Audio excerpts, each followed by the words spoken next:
Good afternoon. I'm Karthik Ramakrishnan, Associate Dean of the School of Public Policy at UC Riverside, and it's my honor to welcome you all to the special hooding ceremony for our inaugural cohort of Masters of Public Policy students. Yeah, wow. It's a big moment. At this time, I would like to welcome to the podium the founding dean of the School of Public Policy, Anil Devlalikar, for some opening remarks.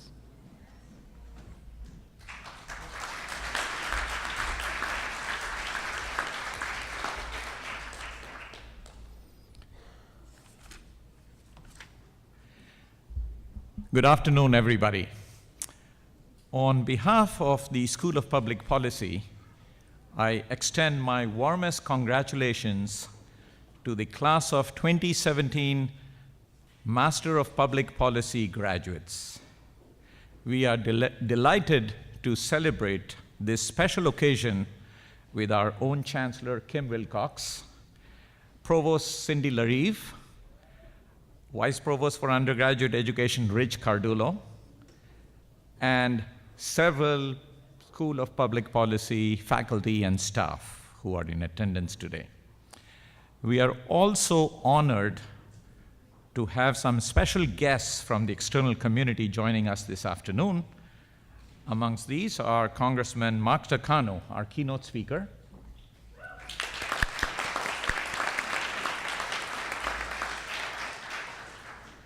Because we are short of time, I would urge you to hold off the applause until I announce all our external committee members. We also have State Senator Richard Roth, Assembly Member Sabrina Cervantes.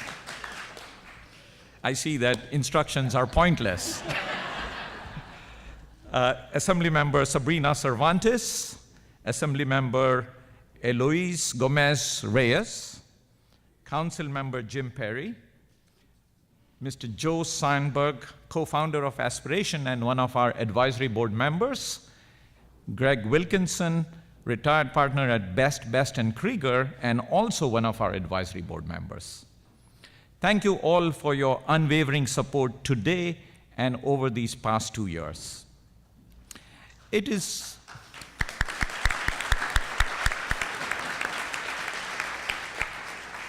really hard to believe that just 2 short years ago, I was welcoming our inaugural MPP student cohort to UCR. Time really flies.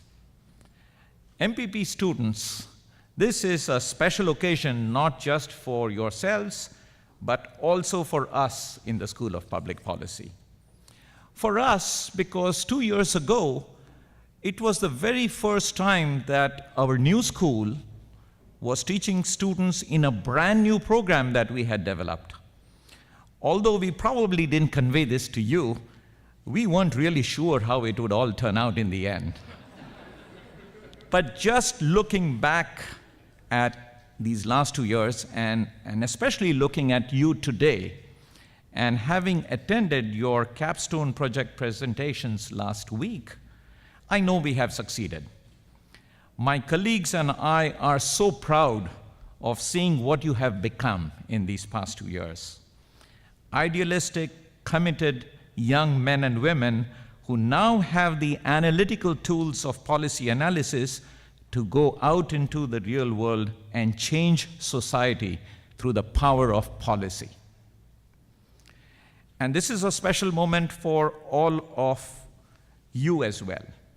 Because our program is the first program in public policy being offered by a major research university in the inland region, all of the MPP candidates that we are hooding today have the distinction of being pioneers.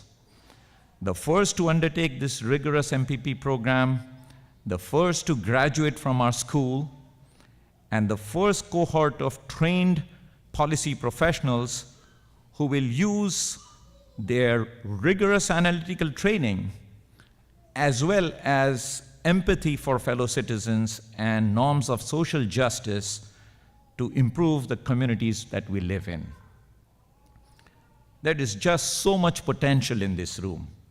It is truly bracing to be in the company of future policy and community leaders who will bring fresh, bold thinking and policy solutions to the many pressing social, economic, and human problems facing our region, our nation, and our world. To our inaugural cohort, we at the School of Public Policy are excited to celebrate this important milestone with you. Congratulations to you all.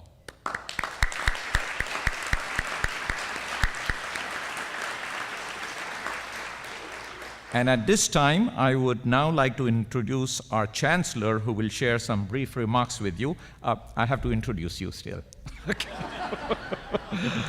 Kim Wilcox is the 9th Chancellor of the University of California, Riverside. He is an experienced academic leader who has spent his career at top-ranked public research universities in Michigan, Kansas, Missouri, and now California. Chancellor Wilcox is a first-generation college graduate who is a leading voice for academic excellence, student success, community engagement, and student diversity. Please join me in welcoming Chancellor Wilcox to the stage.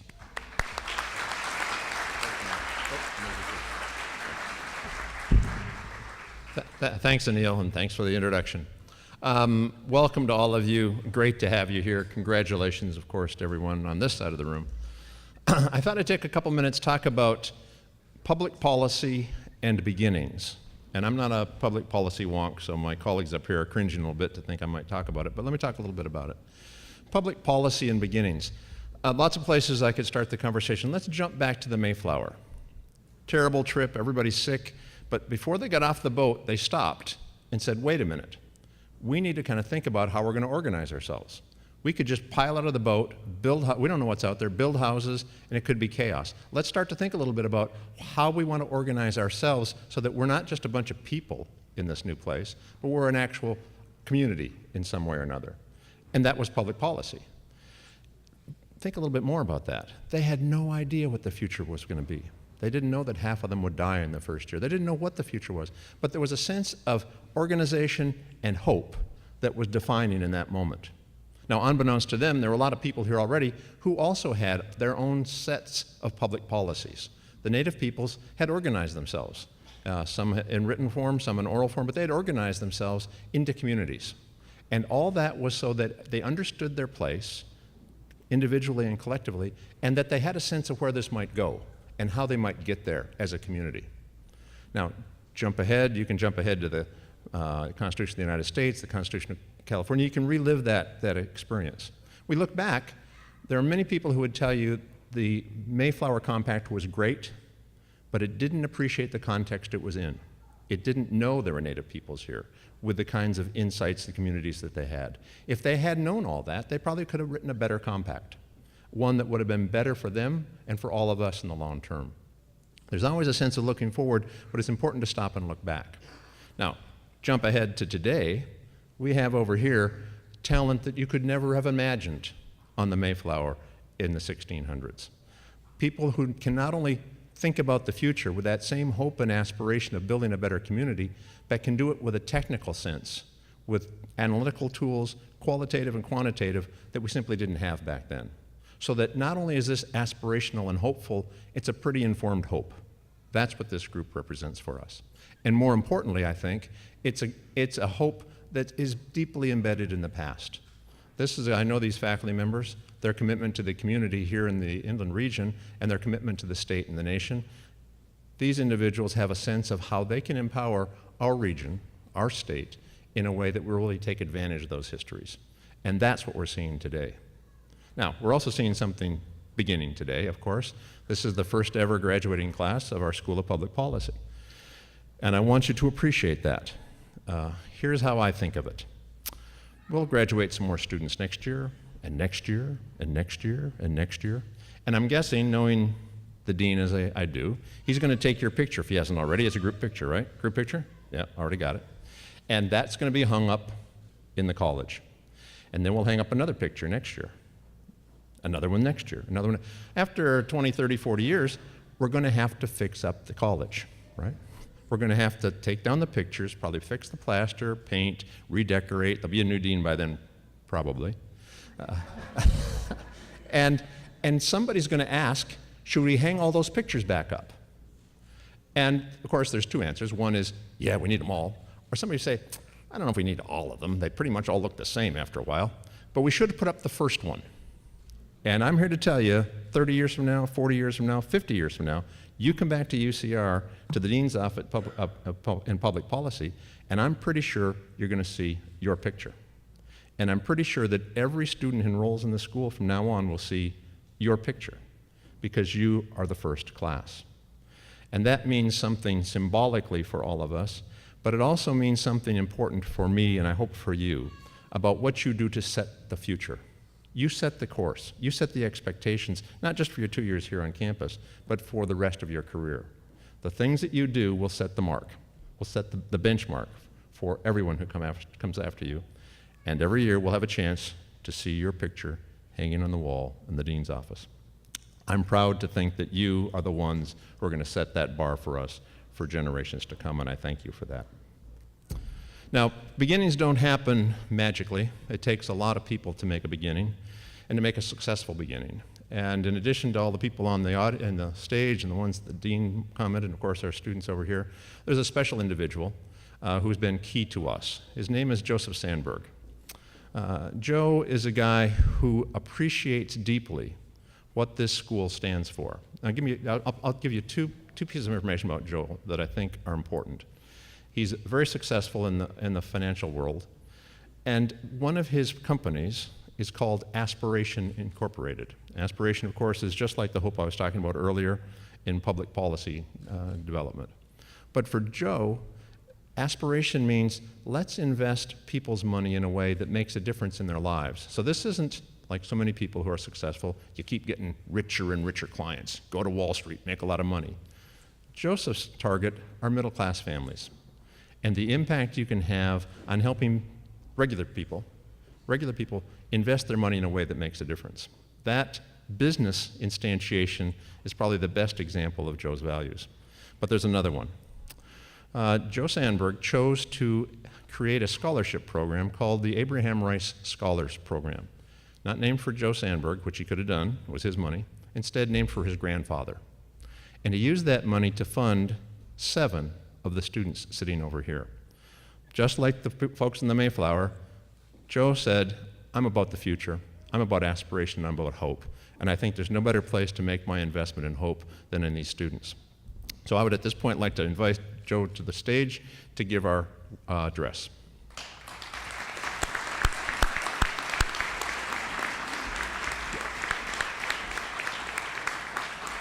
And joining us on the stage is Daryl Peden, who will make a small presentation to Joe.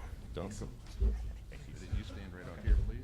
So just briefly, I'm one of the 7 of those folks that Joseph Sanberg helped us out with and helped us get on board and pursue our higher education. On behalf of all 7 of us, Abraham Rice Scholars, we wanted to present Joe Sanberg with a token of our appreciation and say thank you to him.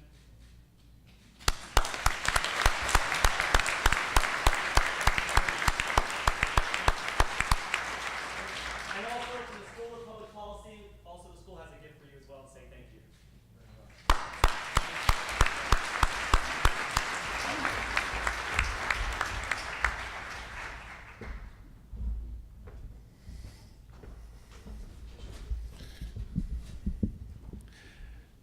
Thank you, and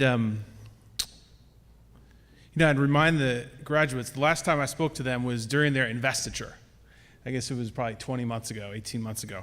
And for those of you who were with us at that event, I had them all stand up and take an oath that they would use their degrees to make this region the light of California.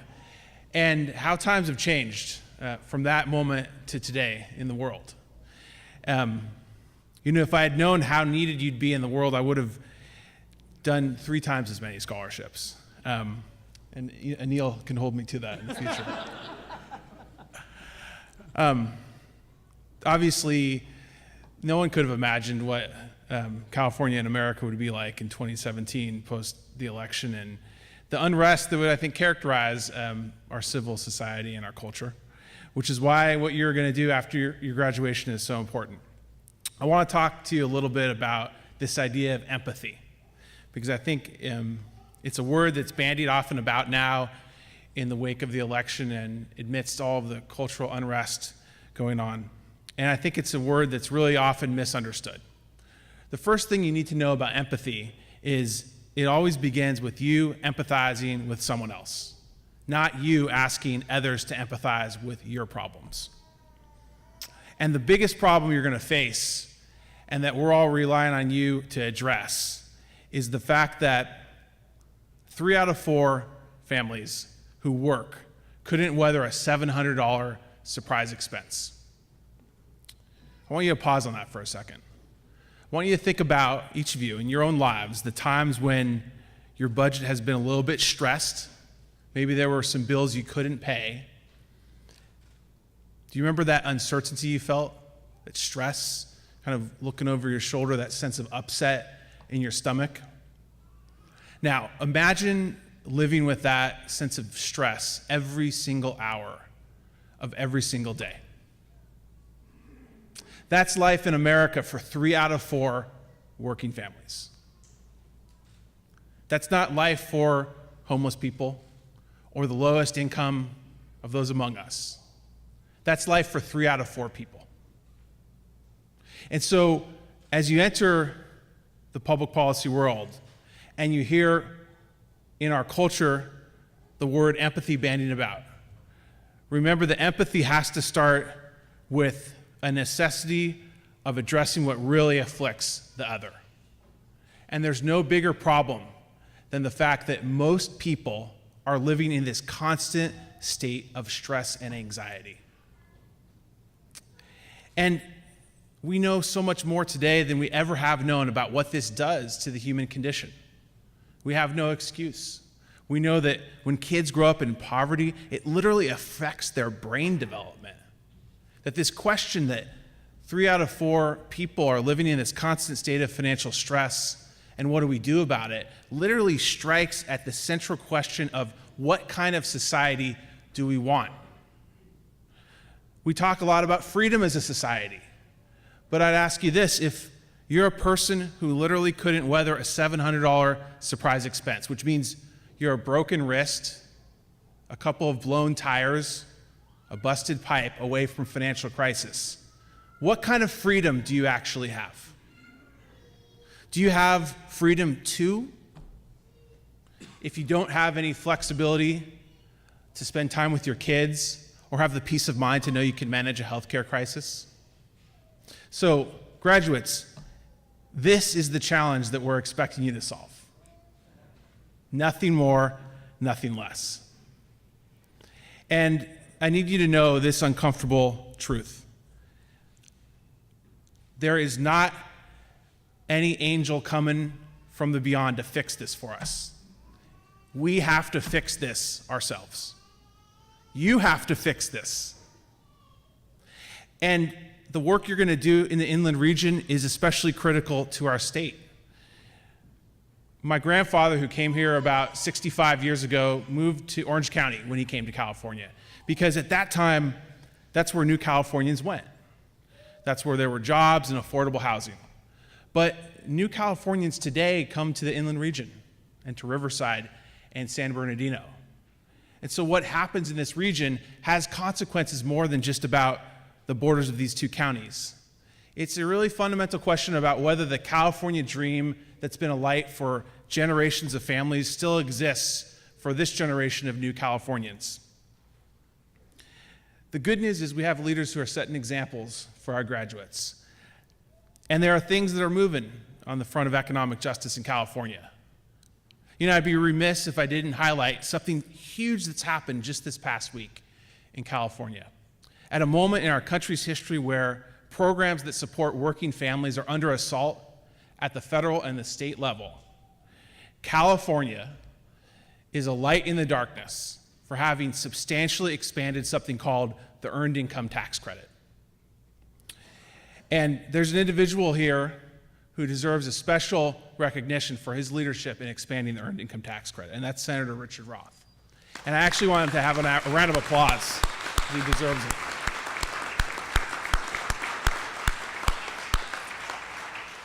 I want you to really understand what the earned income tax credit means for working families, and why it's a light for what we can do to make these two counties work, and an example, I hope, for the kinds of achievements that I expect of our graduates. So the earned income tax credit is literally a cash back credit you get when you work. You have to work to get it. But as we all know, the biggest problem isn't that people don't have jobs, it's that they have 3 jobs and they still can't get ahead. And so the central challenge is, how do we make work pay better for those who are working full-time and more than full-time? California launched an earned income tax credit last year, but it had a big bug in it, which is it didn't count self-reported income. Now, self-reported income is the kind of income you earn when you keep a house, garden, drive for a ride-sharing company. It's the fastest growing kind of income in California. In fact, all income growth in California in the last 15 years has come from self-reported income. It's disproportionately earned by women and people of color. And until a couple of days ago, it was not included in the earned income tax credit. So over the last, really, 14 months, more than a year, Senator Roth has been a champion for expanding the earned income tax credit to honor the work done by those who report self-reported income. And this week, it was announced that that hard work has paid off, that California is expanding the earned income tax credit to extend it to another 1.1 million families. Now, 1.7 million families in total starting next year will have their work pay better because of the leadership of Senator Roth and because of the grassroots energy that frankly started in the inland region. The expansion of the earned income tax credit has a specific root in San Bernardino and Riverside counties, because one of the ways that we advocated for its expansion was activating the voices of low-income families themselves, in particular those who live in Riverside and San Bernardino. I mention this because I hope it's an example that amidst a time when I think we wonder, can we really advance the interests of working families? The resounding answer is heck yes. And the leadership example is coming from this region. It matters because it's an example of what I expect from you. I expect real results. I expect real imagination. I don't expect to hear, we can't fix any of these things, because the stakes are too high, and the investment that we've made in you is with the expectations that you are going to fix things. But we have to continue to do our part to help these graduates, which is why today I want to make a special announcement to them.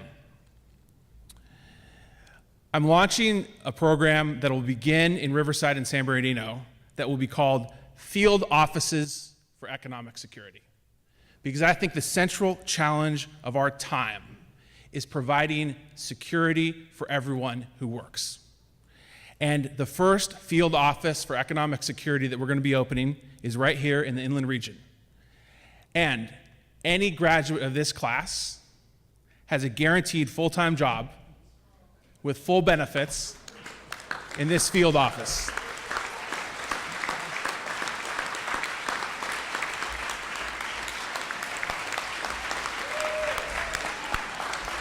But wait, there's more. We've educated these people to think originally, not to follow our agenda, which is why the way that these field offices are going to work is as follows. Each field captain for economic security will get a full-time salary, full benefits, office space, and the empowerment to do whatever they think they need to do in their community to advance economic security. So there'll be resources and funds that you do to set your own agenda, to come up with your own ideas. Because the inconvenient truth is we don't have the answers for fixing this. And one of the things you need to now know as you go out into the world postgraduate, that you're going to have to figure out the answers. The difference between after school and in school is, in school you have the advantage of rubric, right? Lesson plan, reading list, etc. But the reality is in life there's no reading list. And there's no schedule of answers. and there's no test with multiple choices that have a right answer, which is why the way we're structuring this is to give you full-time salary, full benefits, and a blank piece of paper that says deliver economic security to the families who work hard in Riverside and San Bernardino and deserve more. So with that, I want to introduce our next speaker, Congressman Mark Takano, who is also an important champion for this region, a fellow Harvard College graduate.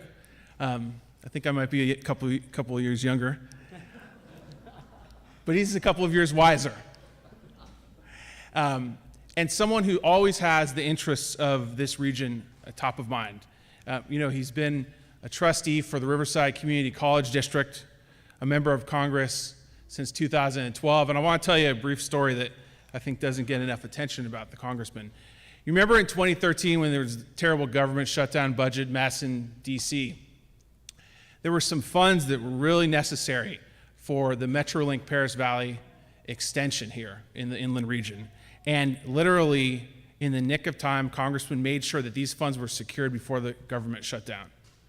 And that's the kind of presence of mind that is the profile of courage that we need from our representatives in Washington, D.C. And so it's a privilege to introduce him to address you next. Thank you.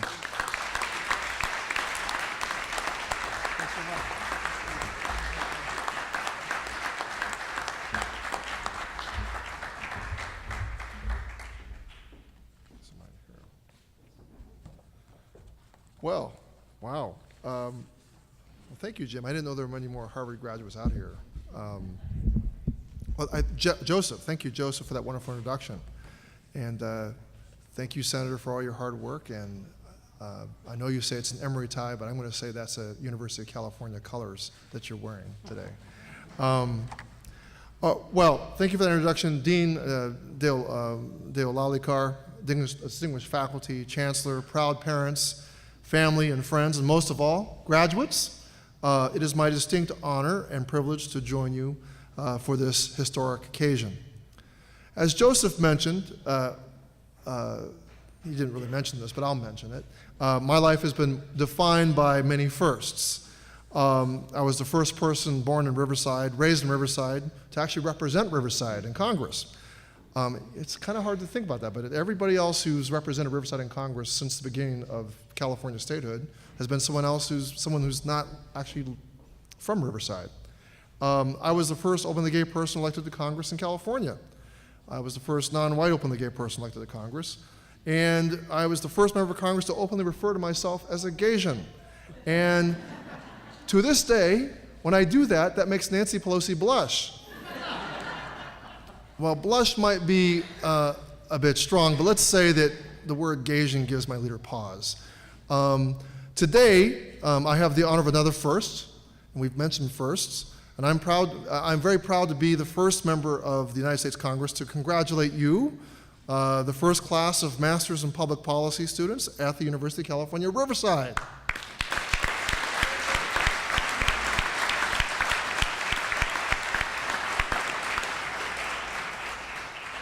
It's like every time it was mentioned before, there's no applause line, but I'm glad it landed. Whew, the pressure's off. All right. Well, this is indeed a wonderful occasion, and I'm truly humbled to celebrate with you.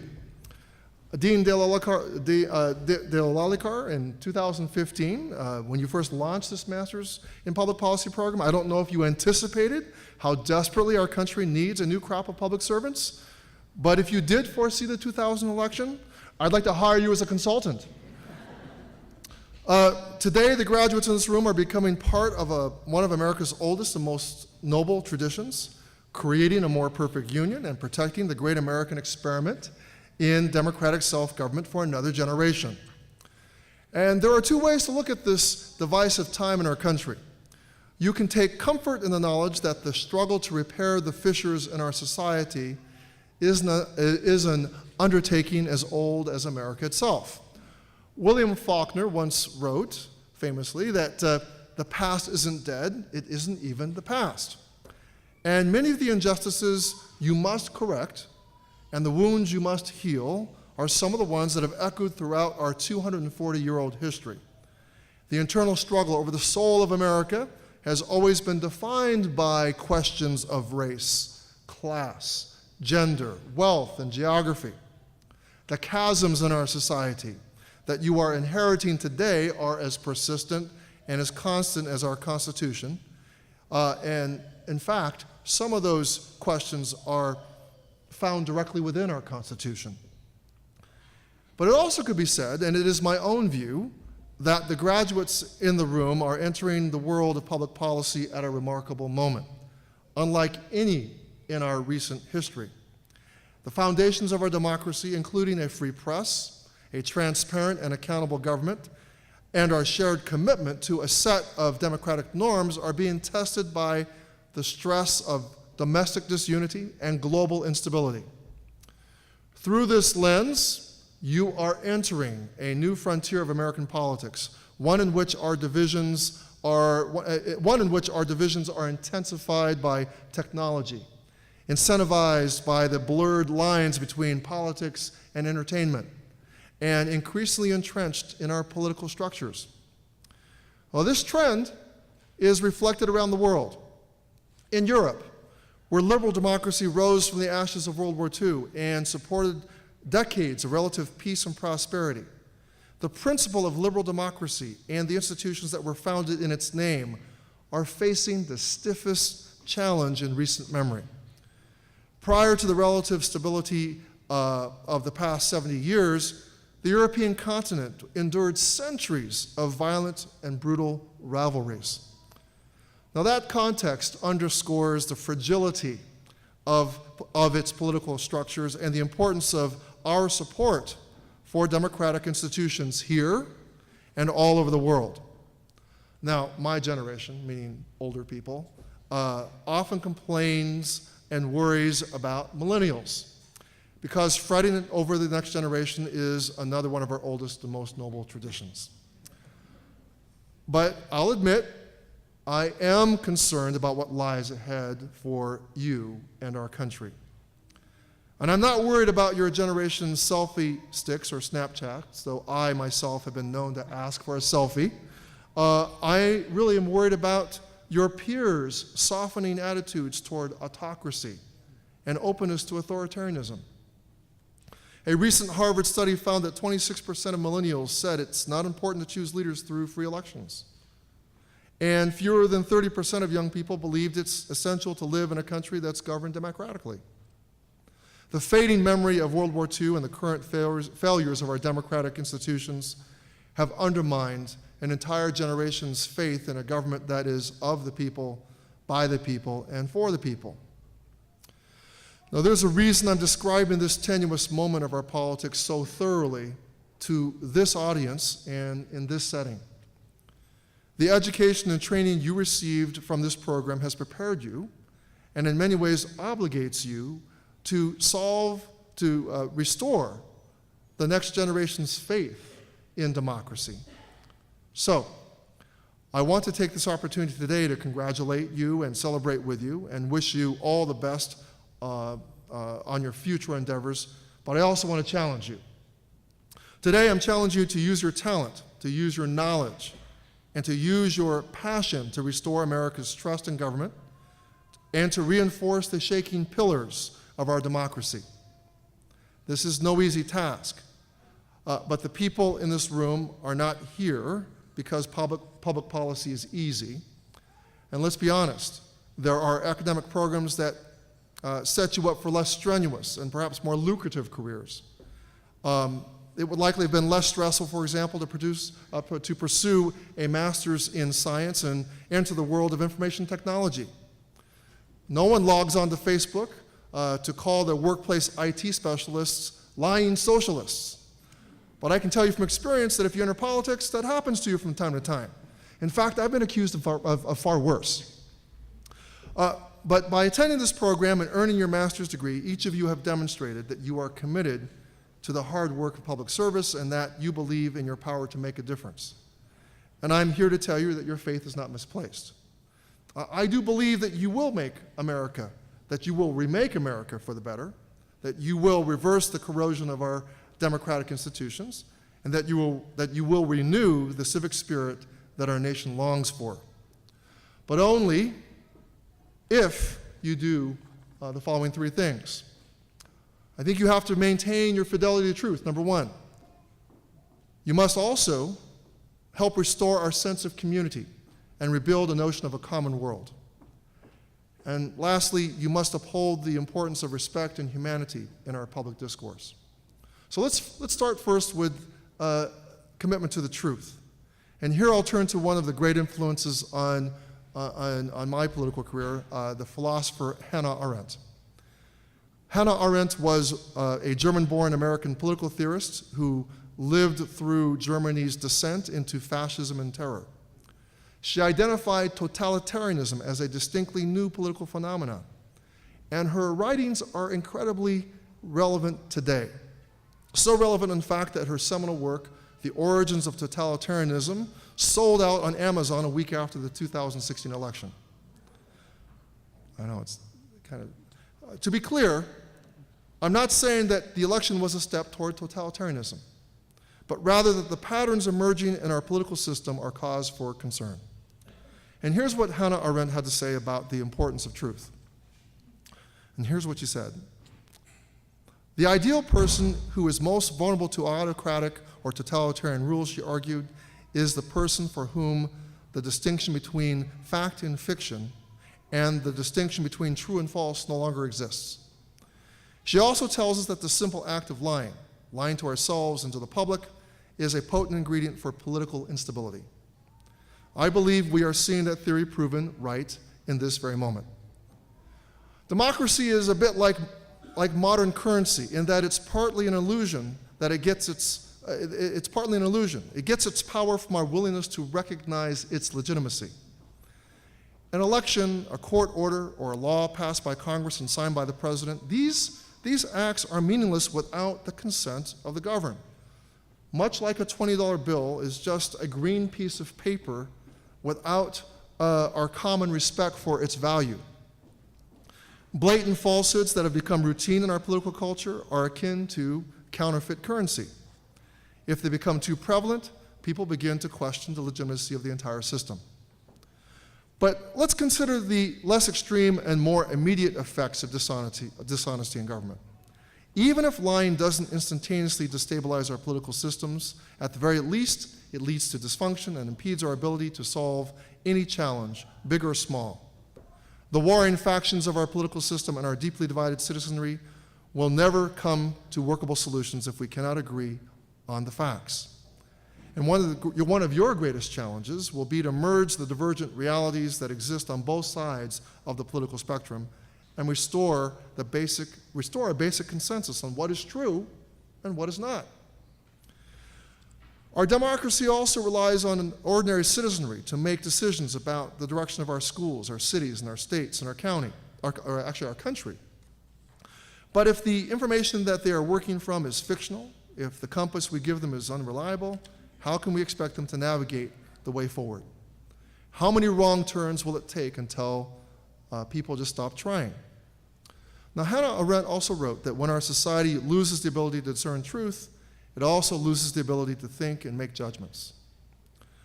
Now, I know that not all of you are going to persist in careers in public policy, but the importance of truth is agnostic to your ultimate profession. No matter where your career goes, remember that the short-term advantages of dishonesty come at the expense of the long-term success and sustainability of our institutions. And that's true whether you go into business, into academics, or politics. Fidelity to the truth will serve you well in your professional lives, but I should add that it is a condition for building and maintaining relationships in your personal lives as well. Now, the second thing you must do to make a difference as public servants and professionals is rebuild our sense of community and togetherness in America. And I think we're all taken aback by the intensity of hate, of the amount of hate and vitriol in our politics and our society in general. And we know from experience that the strongest antidote to this hatred is familiarity. I can draw upon some of my own experience and what I've witnessed. The LGBT community was viewed with contempt and denied basic rights for decades until millions of LGBT people made the courageous decision to live their lives openly. The pejorative hurled at LGBT people was eventually replaced by different nouns. Nouns such as coworker, friend, neighbor, brother, and daughter. In a similar way, we must reintegrate the ideologically disparate parts of our country so that demonization is replaced by understanding or at least compassion. And as former President George W. Bush recently said, too often we judge other groups by their worst examples while judging ourselves by our best intentions. Connecting people so that they view each other with the same compassion as they view themselves is critical to healing our nation. And that's what building diverse communities can do. The absence of a togetherness in modern America really hit home for me 2 weeks ago when the House Veterans Affairs Committee held a hearing on helping veterans overcome post-traumatic stress. The overwhelming sentiment we heard from veterans who testified before the committee was that after feeling a sense of unity that is inherent in fighting the war, coming home to a society that is increasingly eschews kinship and collaboration is a jarring transition. Indeed, only 2% of our population will fight our wars, and we've been engaging in continuous war for the past 16 years. In contrast to the World War II era, when Americans of all income levels paid higher tax rates, actually 94%, if you can believe it, for the top earners, Americans now pay some of the lowest taxes among nations with advanced economies. Granted that the conflicts in which our nation is engaged do not demand of us the total engagement of our economy. For our returning veterans who have been trained to put themselves in harm's way for their fellow soldiers, it is no wonder that when they come home, they experience a dissonance with the 98% of the rest of the nation's population that has gone about pursuing their self-interest. If the experience of the veteran is different in 2017 than it was in 1945, so it is for the middle-class worker. And some of this Joseph spoke about just prior to my coming up here. The growth of earning power for all segments of our economy grew in tandem following World War II with an expansive earning power for the middle class that's just no longer happening. And today there's a stark income inequality and an alienation that emanates from that inequality. So there are many reasons why nationalism is on the rise in America and around the world, but the themes of isolation and inequality are certainly among them.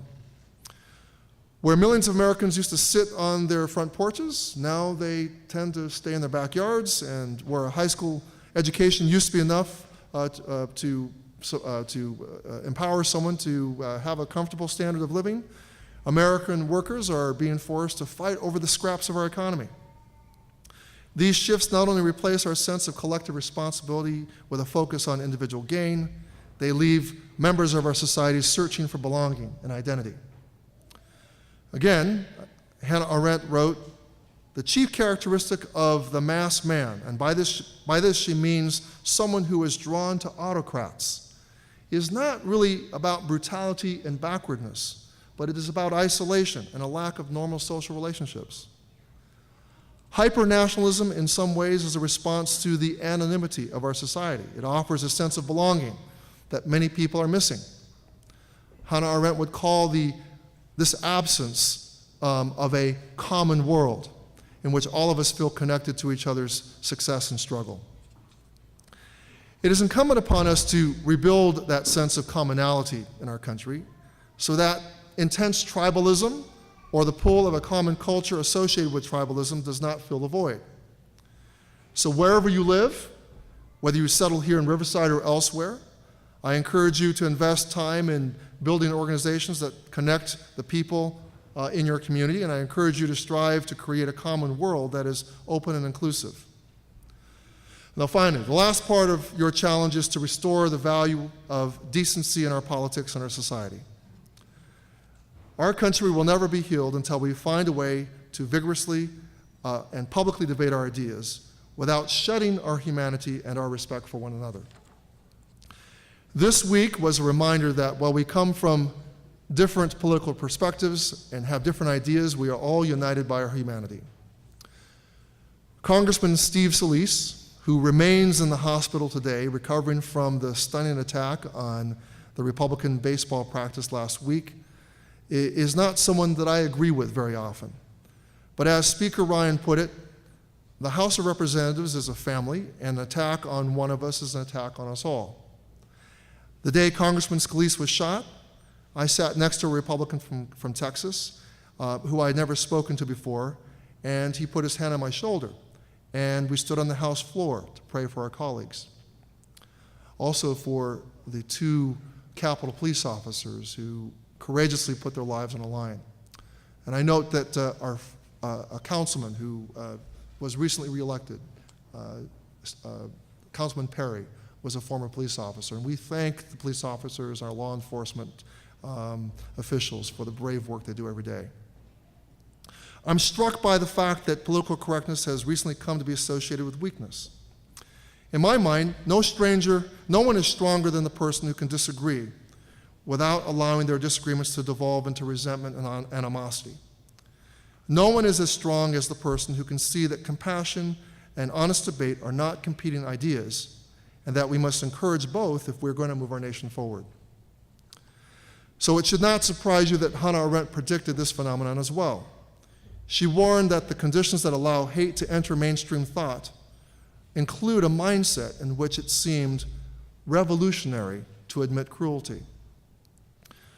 We cannot fall into the trap of mistaking hateful speech for daring or mistaking brazen malice for courage. Words do matter. The respect we show for one another matters. And this is particularly true in public service, where our attitudes toward different communities send a message to the public about what is and is not acceptable in our public discourse.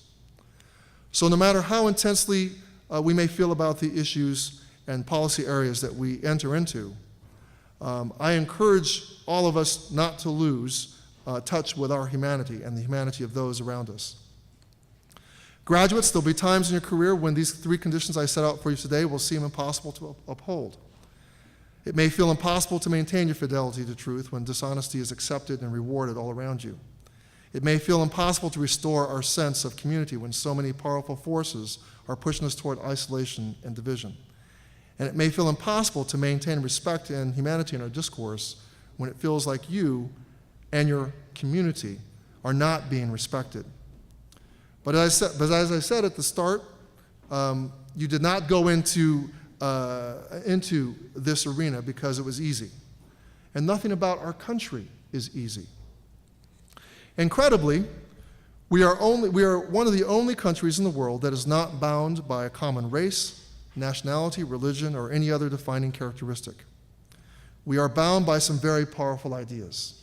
Among them, equality before the law, equality of dignity, and the freedom to be who we are. And this is what makes our country exceptional.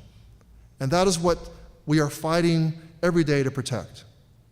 Because we know that progress, opportunity, and fairness are not inevitable. Dr. Martin Luther King famously told us that the arc of the moral universe is long, but it bends toward justice. And although he was a devoutly religious man, he was not implying that the moral universe is on autopilot and that human effort is irrelevant. His words were not an invitation to sit back and wait for change, but rather a promise that if we commit ourselves to the fight for justice, equality, history will reward us. In the words of John F. Kennedy, with a good conscience as our only sure reward, with history as the final judge of our deeds, let us go forth to lead the land that we love, asking his blessing and his help, but knowing that here on earth, God's work must truly be our own. Today, as the first Master's in Public Policy class at the University of California, Riverside, you leave here with the knowledge and the skills and the opportunity to bend the moral universe to justice. So, go forth, lead the land that you love, create the world that you deserve, and never underestimate your ability to write a new, brilliant chapter in the great American story. Thank you, and congratulations.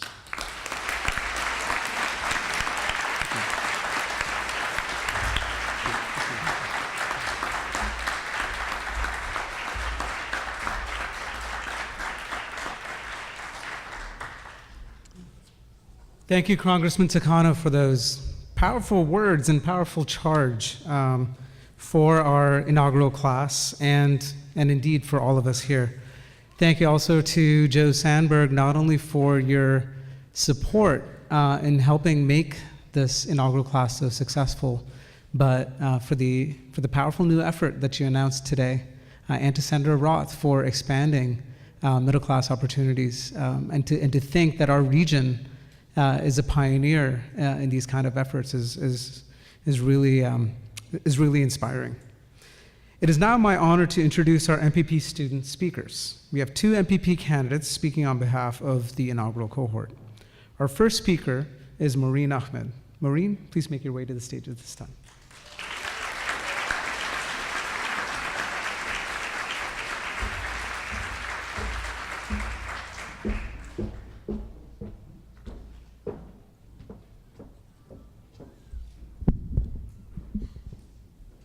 Assalamu alaikum, everyone, or peace be upon you.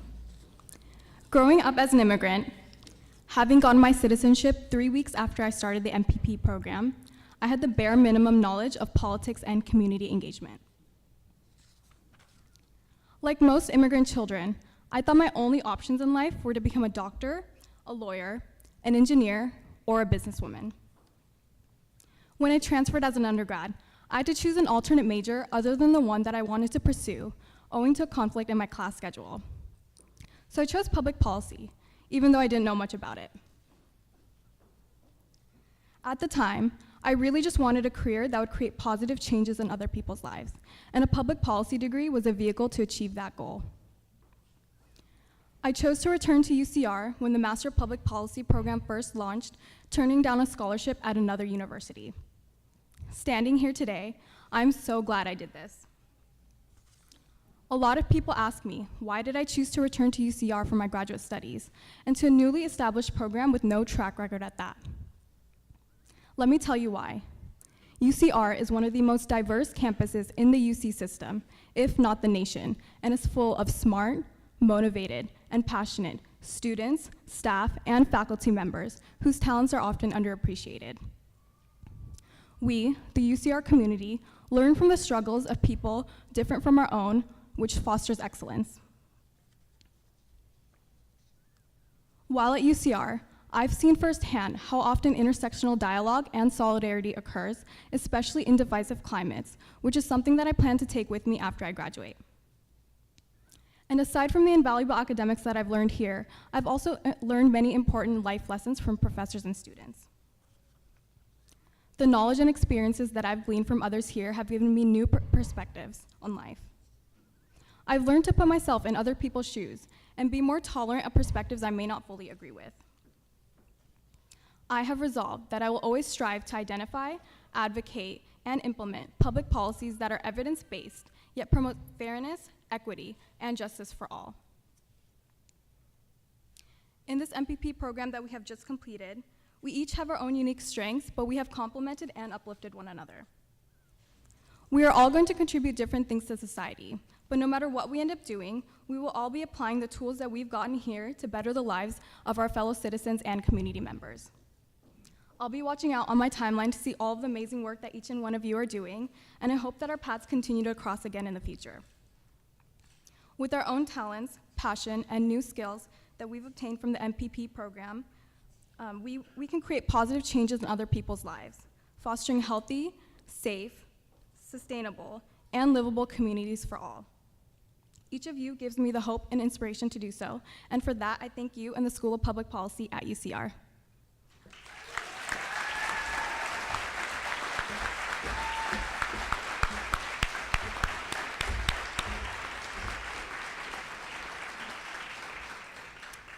Thank you, Maureen. When she said MPP for a second there, I thought she said empathy, and I was like, wow, that really what Joe Sanberg said kind of like rang home again. Our next MPP student speaker is Jesse Melgar. Jesse, please make your way to the stage at this time.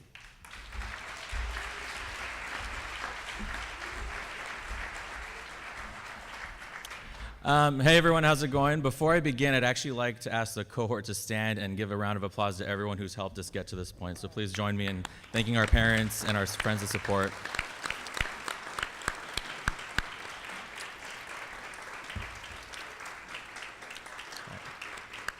Thank you, guys. You only have to watch a few minutes of the news or read the headlines in the paper to know that we're living in challenging times. There's heightened political noise that's drowning out rational, collaborative, and constructive debate. The result? Gridlock. And our public policy challenges are further complicated. These are times that demand us to reflect, regroup, and reorganize to get at the core of a question I think is important today, which is, why are we all here? During our time at the School of Public Policy, we dove in on some of these policy challenges: harsh immigration enforcement, root causes to poverty, and lack of access to education. And along the way, our faculty never promised us that at the end of this journey, we would have all of the right answers. No. They prepared us, though, to ask the tough questions. Questions like, who is negatively impacted by that policy? Whose perspective is absent? And what more can be done to help those with less? I've seen you all ask these questions up close with extraordinary talent and genuine passion. Your passion for expanding healthcare in the Coachella Valley, for shedding a spotlight on cancer survivors, for ending the warehouse industrial complex, and for influencing regional change as district directors, field reps, and policy analysts.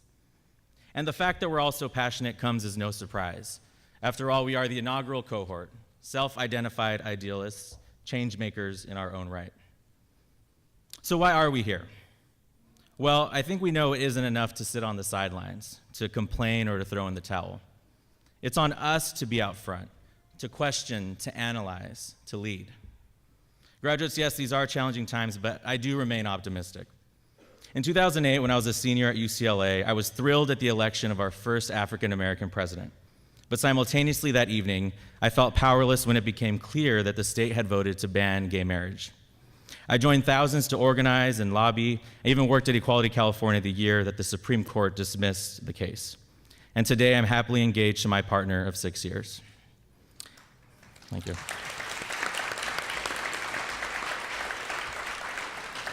Trust me, he deserves that. My dad, he immigrated to the United States fleeing a civil war that ravaged his patria of El Salvador. When I was 10, he took me with him to earn his citizenship and later to cast his first ballot as an American citizen.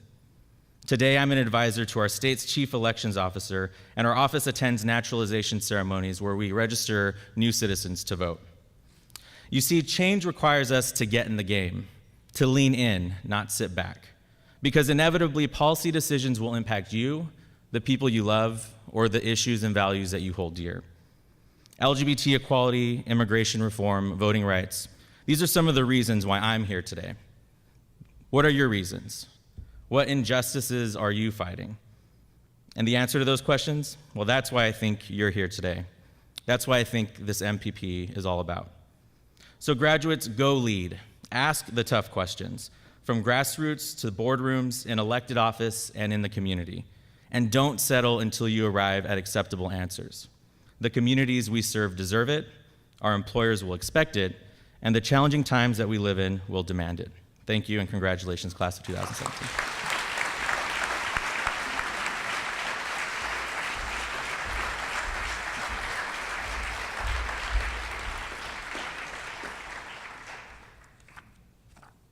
Thank you, Jesse, for those powerful words. Graduates, we are now at the culmination of today's event, which is the hooding ceremony. I would like to ask Congressman Takano, Chancellor Wilcox, Dean Deb Laliker, Professor Ariel Dinar, and Professor and Dean, Interim Dean Kevin Esterling, to please take their places on stage. MPP candidates, please rise. When I call your name, please approach the stage with your hoods. You will first shake hands with Professors Dinar and Esterling. They will alternate hooding each of the candidates. Afterwards, please pose for a photo of you with both Professors Dinar and Esterling.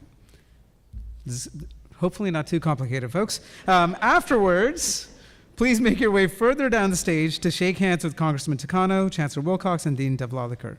Please linger on the stage for a brief photo with them before exiting and making your way back to your seats. I would also like to ask the audience to please stay seated during the hooding ceremony. We ask you to please be courteous to those seated behind you and not to stand or obstruct their view during the ceremony. And after the program, you will all have plenty of chances to come to the stage to take photos. In addition, we will share the official photos that we take tonight on the UCR School of Public Policy Facebook page. So hopefully you're you're already liking our page and seeing what we're sharing there. So I'm going to read the names. Daryl Peden.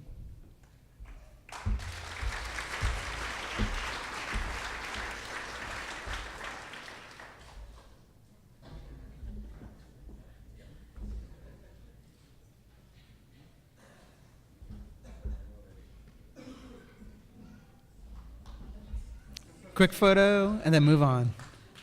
Okay. Next, we have Maureen Ahmed.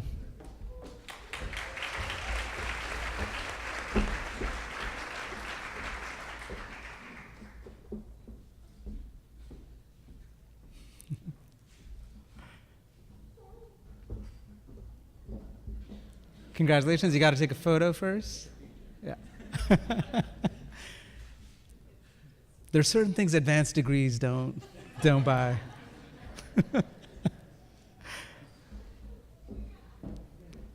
Okay, next we have Jesse Melgar.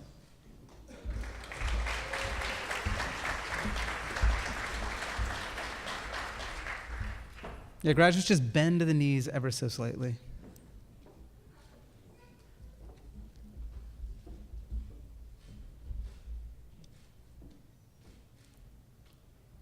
Thank you. Next, we have Violeta Aguilar Wyrick.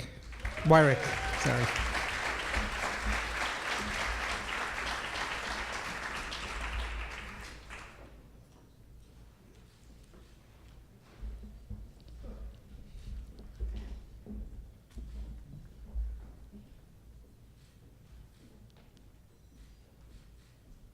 Thank you, Violeta. Next, we have Evan Finlay.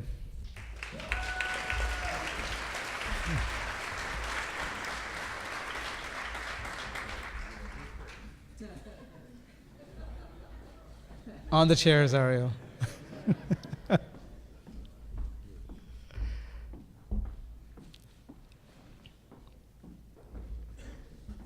Next, Bianca Freeman.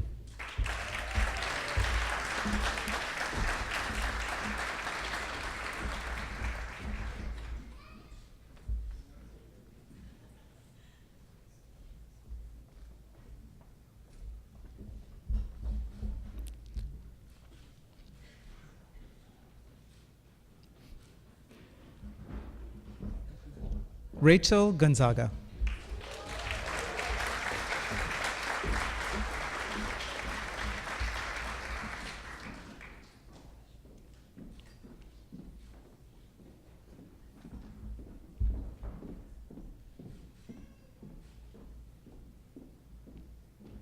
Thank you. Andrew Haddad.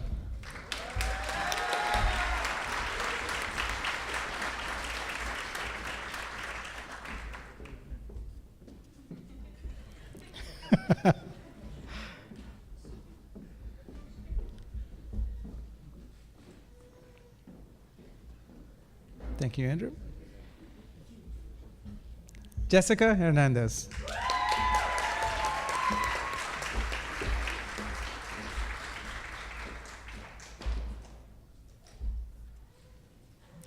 Okay. There we go.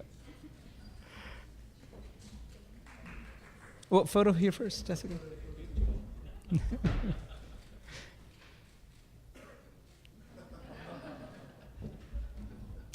Next, Shayna Ho.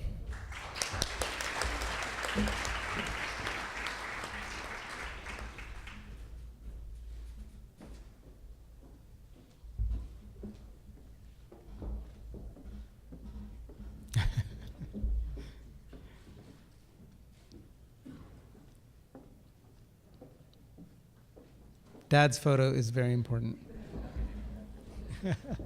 Next, we have Heejin Sarah Kim.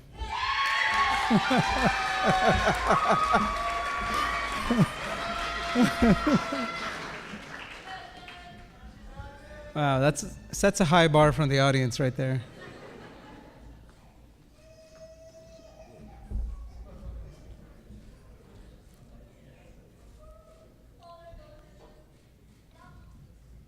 Thank you.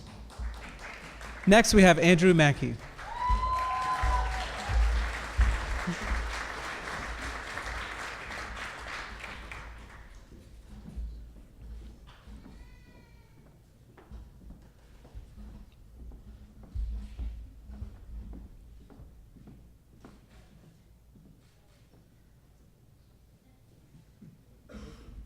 Congratulations, Andrew.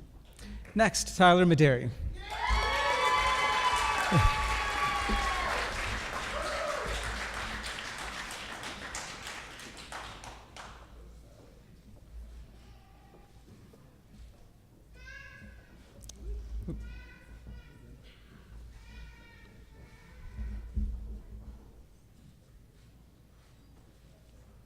Congratulations, Tyler.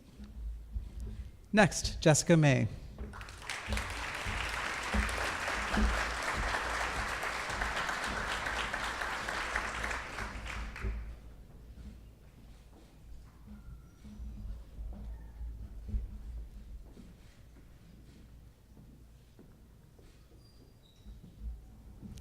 Diana Medina. Congratulations.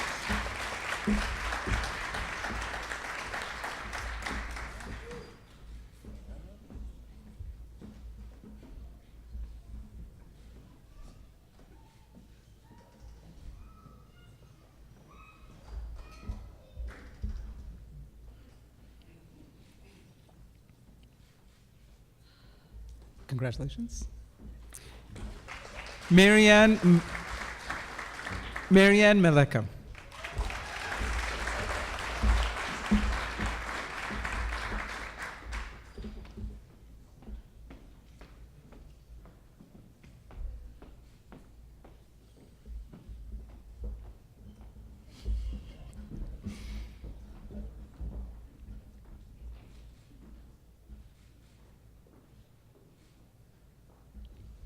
Congratulations. Ryan Natividad.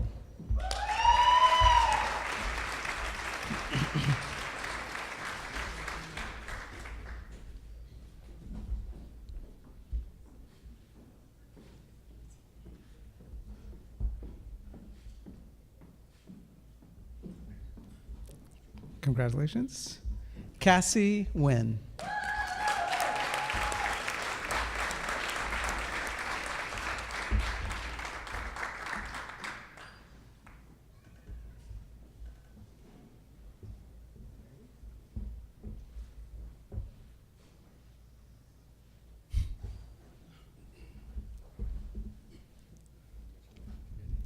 So let's pose for a photo. There you go.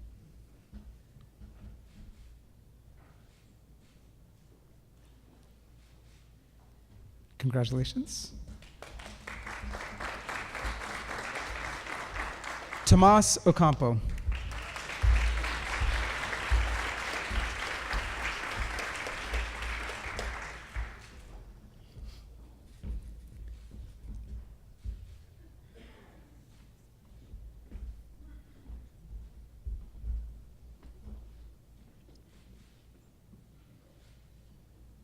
Congratulations. Next, we have Daniel Peden.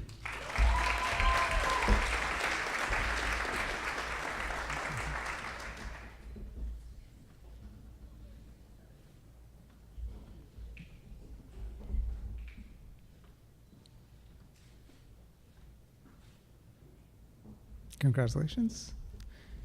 Next, we have Alexander Ross.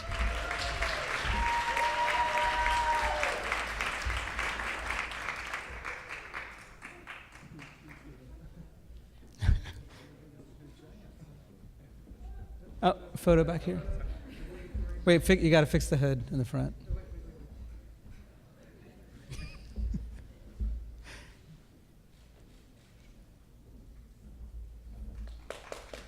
Zoe Smith.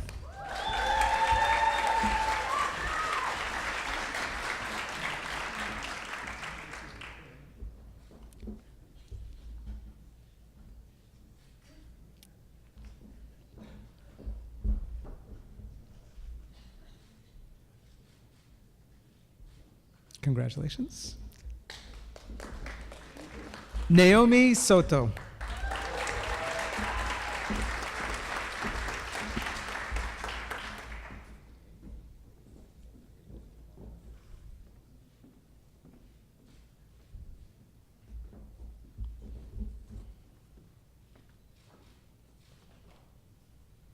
Congratulations.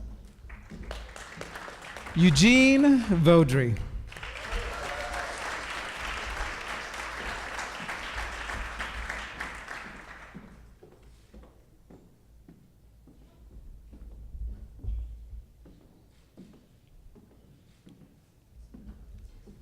Congratulations. Charles Wassman.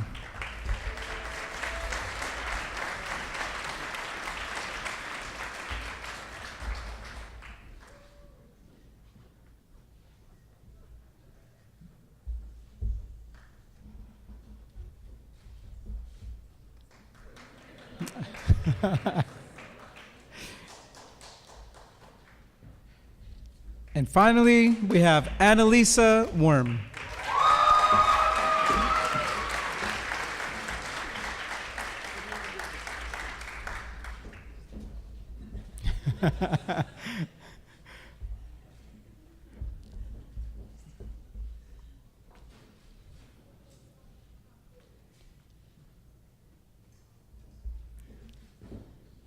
Congratulations.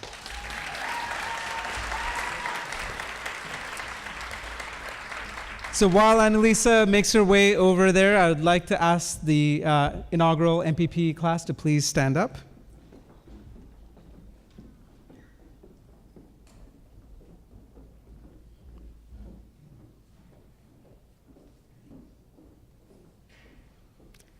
Ladies and gentlemen, parents, family members, and dear friends, please join me in congratulating the graduates of the inaugural cohort and first ever alumni of the UCR Master of Public Policy program.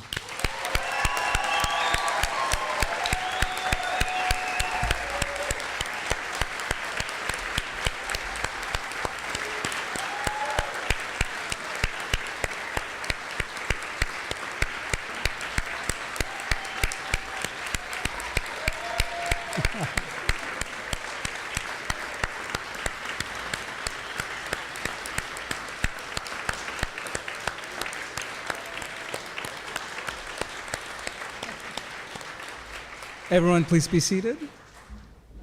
And I think we can honor pretty easily the Chancellor's promise that your photo will always be up on the wall. At this time, I would like to invite Dean Devlaliker to come back to the stage for some closing remarks.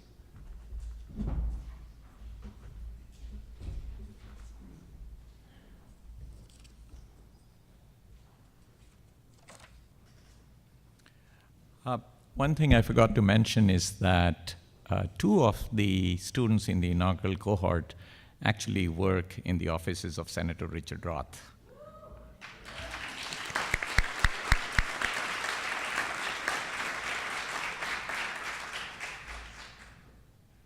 And one of them works in Assemblymember Reyes'. Oh, and one of them works in Assemblymember Reyes' office, and one of them works in Assemblymember Cervantes' office. So we are well represented here.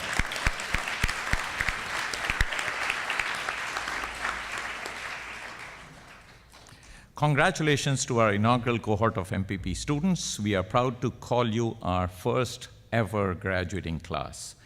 And we are very proud to have you represent us as our first ever alumni.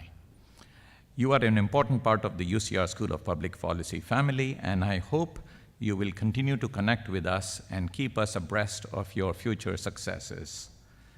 We have a lot of high hopes for you, as both Joe Sanberg and Congressman Takano noted. In addition, I would like to give special thanks to our keynote speaker, Congressman Mark Takano, for taking time out of his busy schedule to join us today. And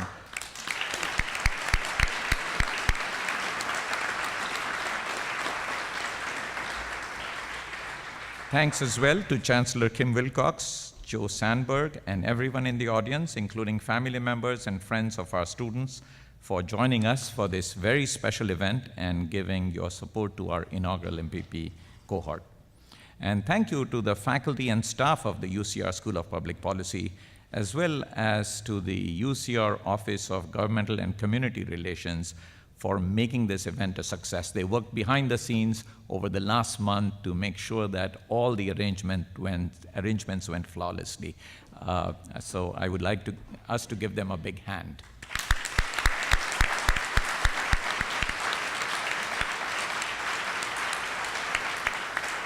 So before we adjourn, I would like to ask the MPP candidates, Congressman Takano, Chancellor Wilcox, and Joe Sanberg, to please approach the stage for a group photograph. After the class photo, we'll then have a group photo of the Manny Rice Scholars with Joe Sanberg.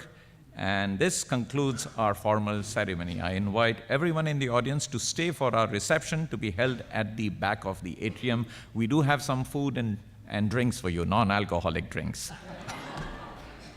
Thank you again, and let's gather for the photographs next.